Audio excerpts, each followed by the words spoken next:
What is up, everybody? Welcome back. We only have two more videos the rest of the year, and then we will get back at it in January once the real season, the 2026 season, kicks off. But we're here to talk about the Butterfield Bermuda Championship. So this event takes place in the small island of Bermuda. There are 7 courses in 21 square miles, so it's like one of the most courses per capita, something like that, in the world, which is kind of cool. The course in play this week, Port Royal Golf Course. It's a par 71, 6,828 yards. The winning scores here have all depended on the wind. So we've seen when the wind is down, Camilo Villegas won here at 24 under. When the wind's been up, Lucas Herbert, Brian Gabe won here at 15 under par. So the course difficulty does depend on the wind. And based on the early forecast, so I'm looking at the wind finder link that I have posted in my first look article, which is free for everyone on RotoGrinders.com. Looks like we're going to have 20 plus mile per hour wind sustained all 4 days of the tournament. Obviously, we want to keep an eye on that, especially when it comes to tee time stacks. If there's one side of the draw that looks like it's going to be more favorable than the other, then we certainly want to look into that because this is an island and it's going to be exposed to the elements. So naturally, you're going to want golfers in the better side of the draw if there is one. And naturally, with the wind picking up, it's going to be harder to hit the fairways, harder to hit the greens, which is going to lead to more scrambling, more emphasis on approach play, more emphasis on putting, and on accuracy off the tee. As far as the rest of the course preview, the greens are Bermuda grass. The greens are 8,000 square feet on average, so they are pretty big. The missed fairway penalty here is pretty low, but you don't want to miss too far. Water doesn't play on 4 of the holes. If you look at last year's data, golfers only hit 55% of fairways. The average driving distance was 282 yards, so this is certainly a less than driver course, which is why we've seen a lot of shorter hitters and longer hitters perform well here. Off the tee is just kind of not as important this week as it is most weeks, so you're going to get a mix of winners. And then greens regulation, 67%, which is right around tour average. I'm kind of looking for guys that are good iron players, good scramblers, guys that can avoid bogeys. I think is going to be really important with the win this week. And yeah, I do think we're going to see some tougher scoring. I think the winning score around 15 under par makes a lot of sense. Anything else? Strokes gained on coastal courses. We'll be looking at that a little bit. Strokes gained on less than driver courses as well.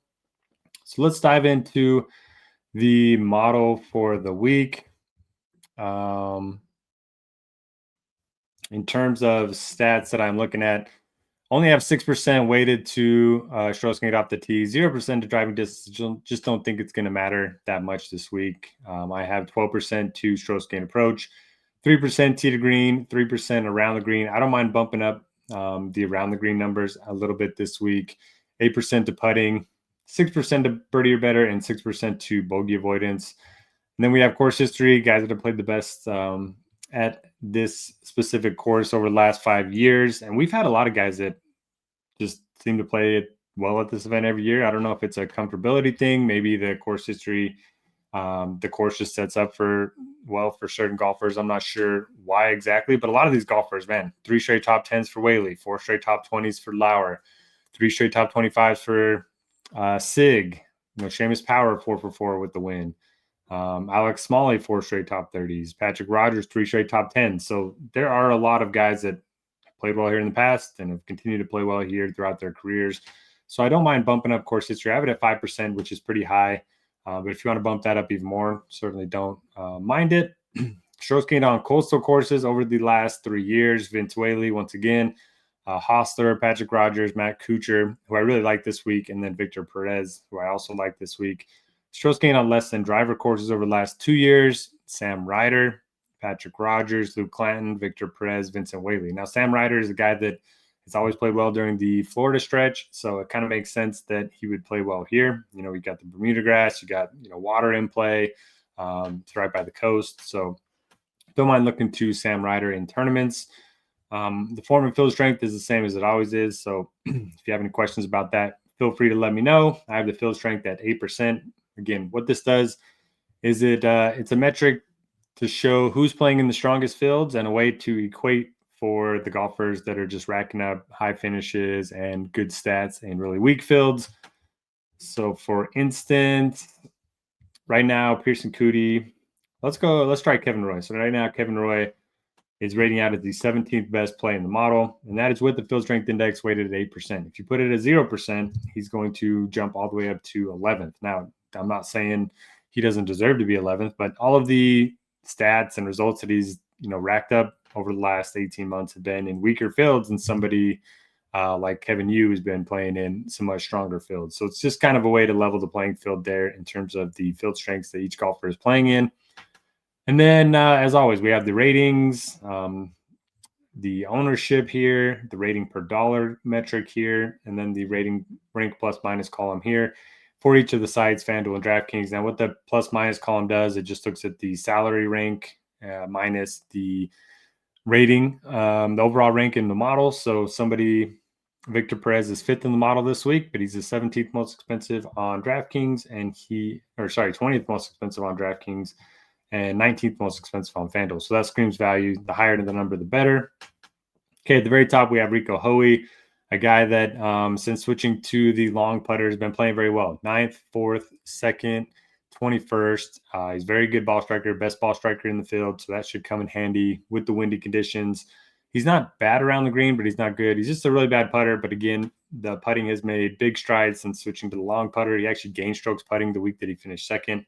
So a guy that I do not mind looking to in all formats. He is my favorite spend of the entire slate. After that, we have Vince Whaley, number 2, 9,000 on DraftKings, 10,600 on FanDuel. He's actually my pick to win this week. He's been playing pretty well recently. Great course history here, as I mentioned. So whatever it is about this course, he loves. One of my favorite plays as well. And you can start with these two and still build a very balanced lineup. No issue with Torbjorn Olesen. He's been playing some great golf, 4 straight top 15 finishes for him. I don't think this is a great course fit for Kevin Yu. I mean, he's a bomber that he's pretty good tee to green, but he's not great around the green. And to take the driver out of his hands, I do think that takes away one of his biggest weapons. So not going to play a ton of Kevin Yu. Victor Perez, like I mentioned, he's not a great around the green, but he is very good on approach and a very good putter. Been playing some decent golf. I like him quite a bit. Cootie played okay last week. Prior to that, he had 3 straight top 15 finishes. So I don't mind looking at him. No Michael Brennan for me. Another guy that relies heavily on the driver for a lot of his strokes gain metrics. And that's just not going to be a big weapon this week compared to most PGA Tour venues.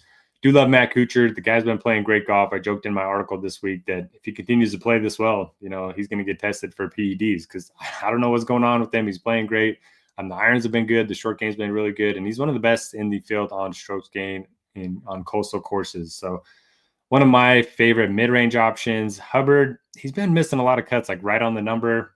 Don't know what to do with that. He has played pretty well here in the past. So if you play him, I don't mind it, but not a guy that I would feel good about locking into all of my lineups. His form just hasn't been as good recently.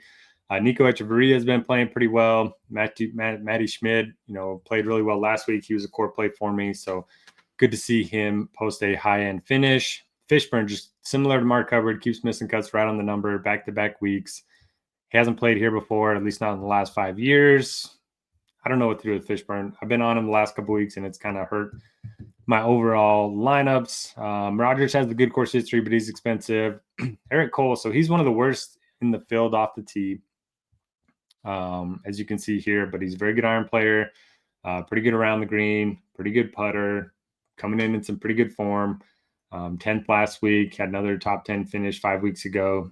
I don't know if he can just club down and hit some of these fairways. We did see him almost win in Florida at the Honda Classic one year when Chris Kirk beat him in a playoff.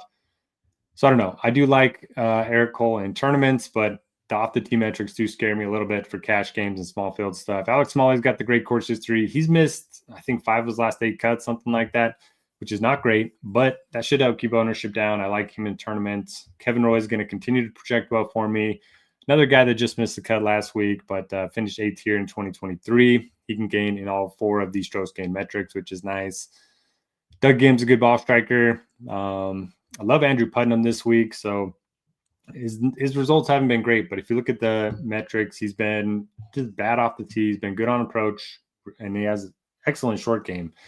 You get him on a course where you're not going to hit a lot of drivers. Like, he's pretty accurate off the tee. So if he can just hit fairways, he's going to be in really good shape.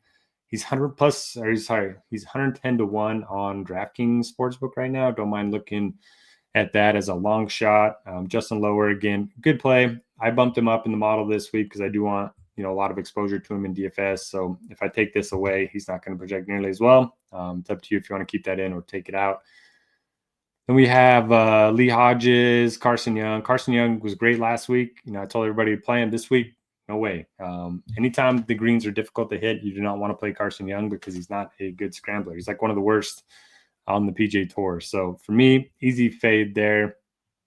Other guys that I do like, Grayson Siggs been playing a little bit better. I think he's gained 19 strokes on approach in his last 4 starts, coming off of 3 straight top 25 finishes at this event. So I'll play some of him. I'll play some David Lipsky at 6,900, a guy that we haven't played in a long time, but he's making cuts right now. Back-to-back top 15s at this event as well. Let's quickly do the point per dollar columns, and then we will get out of here, see if there's anybody else. He's at Sune. Don't mind it. Don't love it. Max McGreevy's been playing a little bit better. Rosenmuller, pretty high-end finish last week. Don't mind him in large field stuff. Nothing else popping on FanDuel. Again, I do like Sam Ryder. It's kind of a low-owned option. Just so good on these coastal courses. So that will do it for this week. Want to wish everyone the best of luck, and we'll catch you back here for the final video of the year. Good luck, everybody.